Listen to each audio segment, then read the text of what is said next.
El gato de la tumba de los relieves en Cerveteri. Un felino entre los objetos del hogar. 1. La tumba. La tumba de los relieves, denominada también en la literatura del siglo XIX Grotta dei Rilievi, es uno de los monumentos funerarios más singulares de Etruria.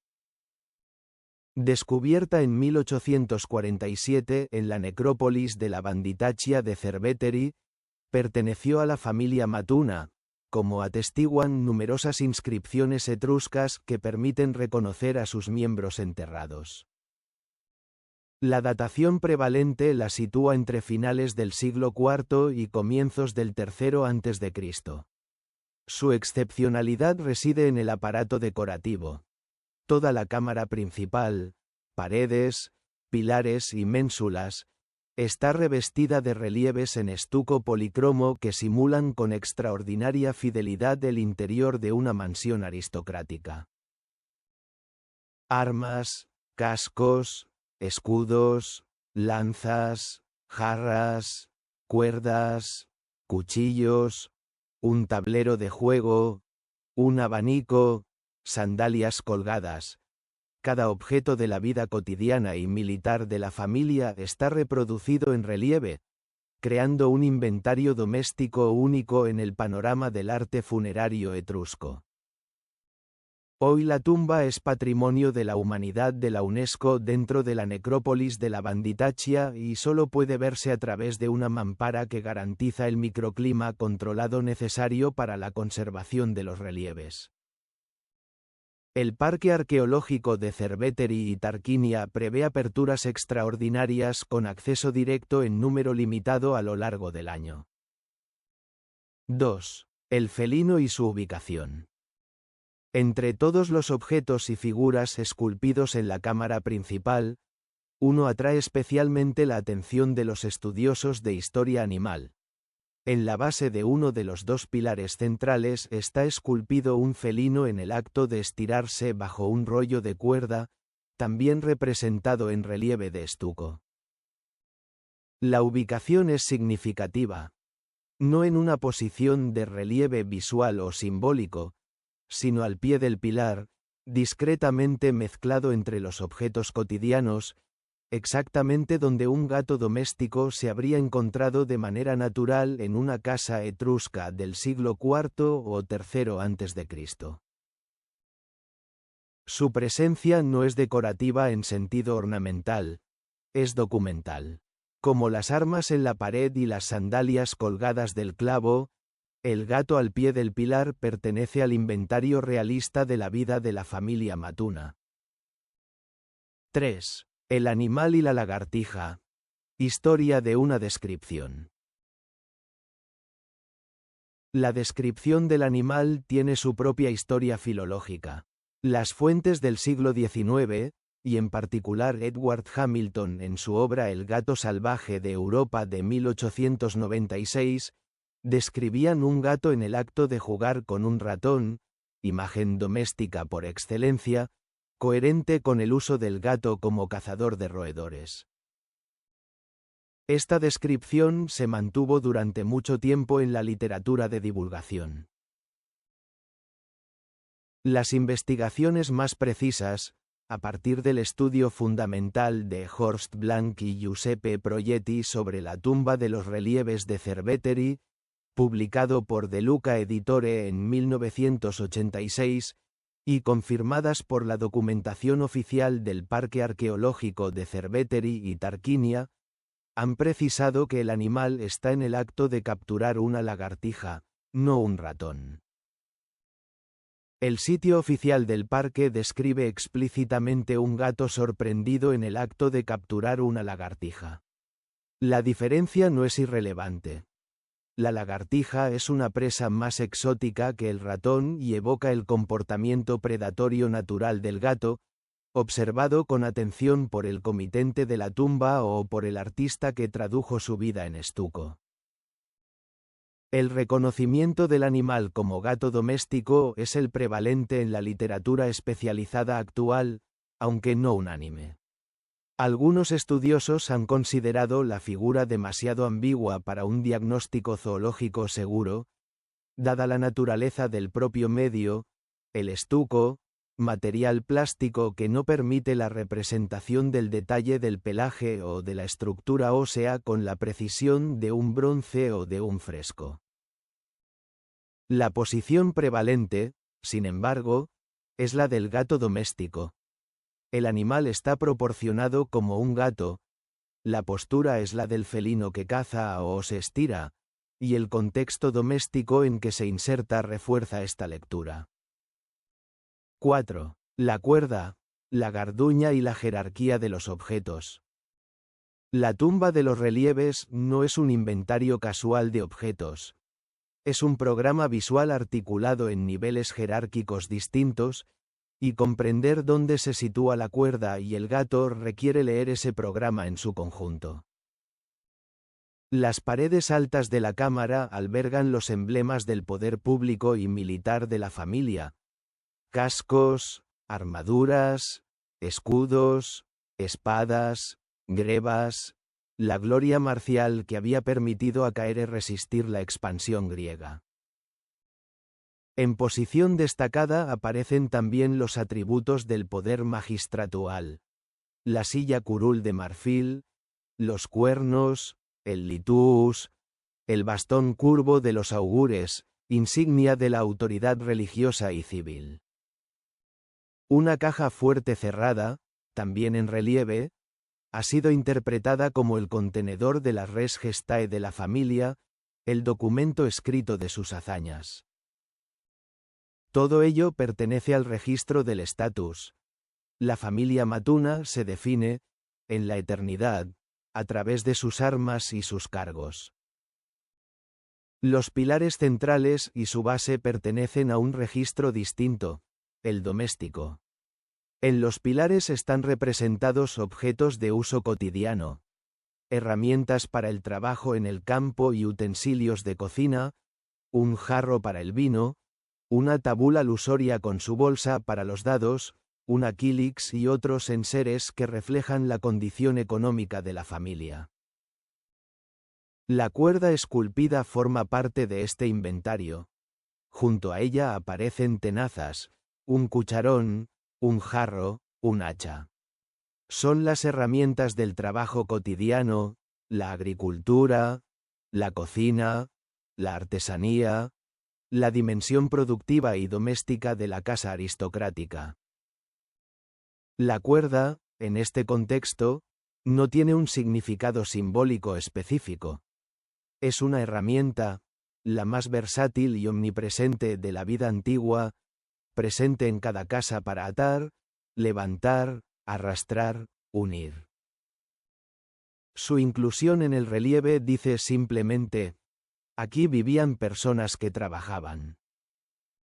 En la base de los pilares aparecen decoraciones de vibrante naturalismo.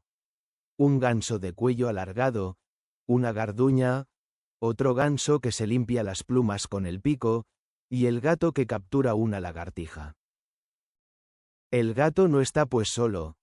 Forma parte de un grupo de animales domésticos situados al pie del pilar, en el registro más bajo y más cotidiano de toda la decoración. Los gansos eran animales de corral comunes, criados para huevos y carne. La garduña, Martes foina, es un detalle de extraordinario interés histórico y zoológico. En la Italia prerromana y en el Mediterráneo antiguo, antes de que el gato doméstico se difundiera de manera generalizada, la garduña y otros mustélidos desempeñaban en las casas la misma función que el gato asumiría después: la caza de roedores en graneros y despensas. El término latino feles, que en época clásica designaba indistintamente el gato, la comadreja y la garduña, refleja esta superposición funcional entre animales distintos que compartían el mismo papel. Hallar juntos, en la base del mismo pilar, un gato y una garduña es por tanto un documento excepcional. Retrata el momento histórico en que el gato, animal de llegada reciente, probablemente traído a través del comercio fenicio o griego, empezaba a instalarse en el mismo espacio ecológico y doméstico que la garduña había ocupado desde siempre. La tumba de la familia Matuna inmortaliza, sin saberlo, una transición faunística. El gato de la tumba de los relieves se encuentra pues en el nivel más bajo de la jerarquía visual, literalmente al pie del pilar, bajo la cuerda, junto a los gansos y a la garduña, y esto no es una disminución. Es su lugar real en la casa.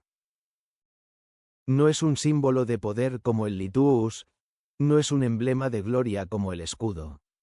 Es un habitante. 5. El gato de la tumba en el contexto de Etruria. La presencia del gato en la tumba de los relieves no es un caso aislado. Se inscribe en un corpus más amplio de testimonios felinos en el arte etrusco, las pinturas funerarias de Tarquinia, la tumba del Triclinio, la tumba de los leopardos, la grota del Triclinio de Corneto, los vasos de Buquero y los pequeños bronces, que documentan la familiaridad de los etruscos con el felino doméstico al menos desde el siglo VI a.C.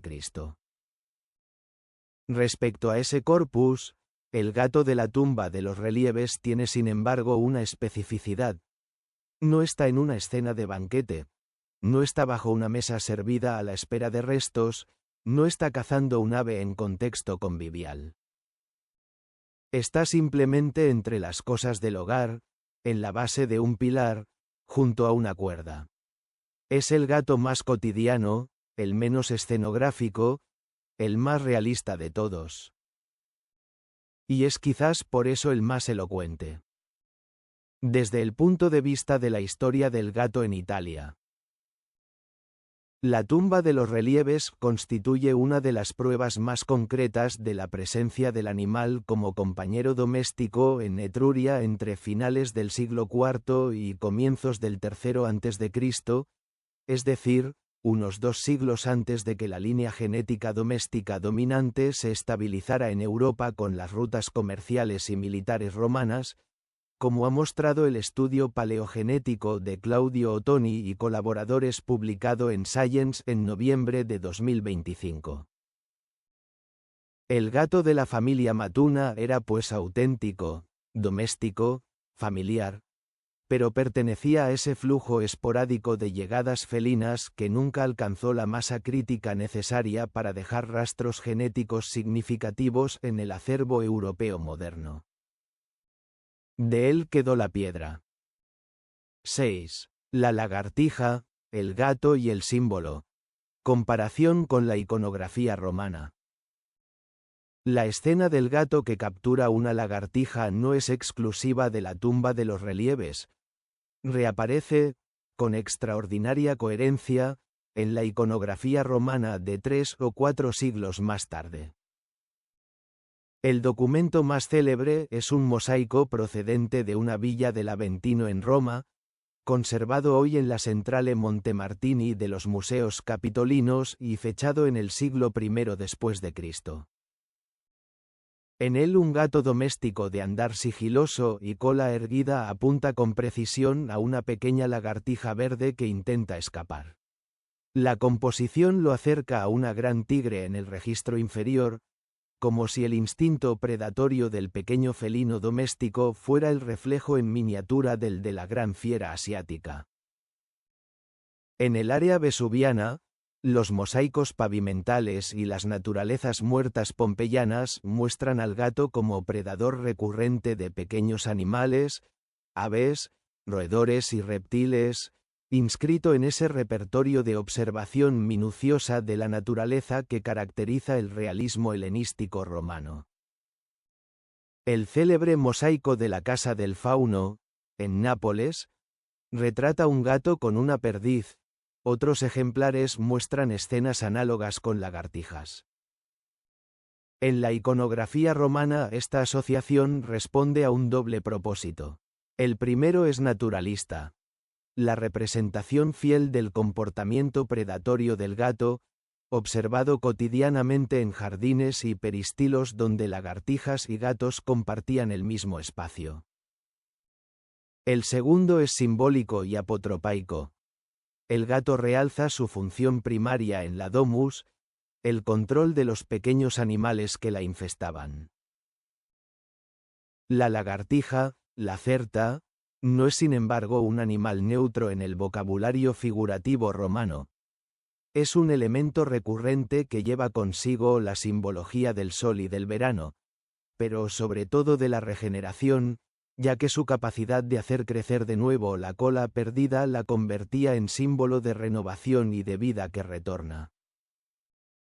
Su presencia junto al gato inserta la escena en ese microcosmos de pequeños dramas naturales que los mosaístas romanos gustaban de cristalizar en los pavimentos de las estancias señoriales. Cabe preguntarse pues si esta misma simbología podía estar ya activa en la cultura figurativa etrusca del siglo IV o III a.C. La respuesta honesta es que no lo sabemos con certeza. El repertorio simbólico de la lagartija como animal solar y regenerativo circulaba en el Mediterráneo oriental y griego mucho antes de la época romana, y los etruscos, profundos conocedores de los circuitos culturales helenísticos y fenicios, probablemente lo conocían. La plausibilidad de una continuidad simbólica es alta. Pero el contexto funerario de la tumba de los relieves introduce una variable que en la iconografía pompeyana no existe. La escena no decora el pavimento de un triclinio sino las paredes de una cámara sepulcral. En un contexto funerario, la lagartija como símbolo de regeneración adquiere un peso específico y adicional. Es el animal que hace crecer de nuevo lo que pierde, que regresa, que no muere del todo. Verla como presa del gato doméstico en una tumba se presta a dos lecturas opuestas. En la primera, el gato captura y retiene la regeneración en la esfera doméstica eterna del difunto. La casa en el más allá es tan viva y cotidiana que alberga incluso su pequeño ciclo predatorio natural. En la segunda, en clave más sombría, el predador doméstico mantiene bajo control también las pequeñas fuerzas de la vida que pueblan el jardín subterráneo. ¿Cuál de las dos prevalecía en la mente de los Matuna? O si prevalecía simplemente el placer de una observación naturalista fiel, no es posible saberlo. La pregunta permanece abierta, y precisamente por eso merece ser formulada.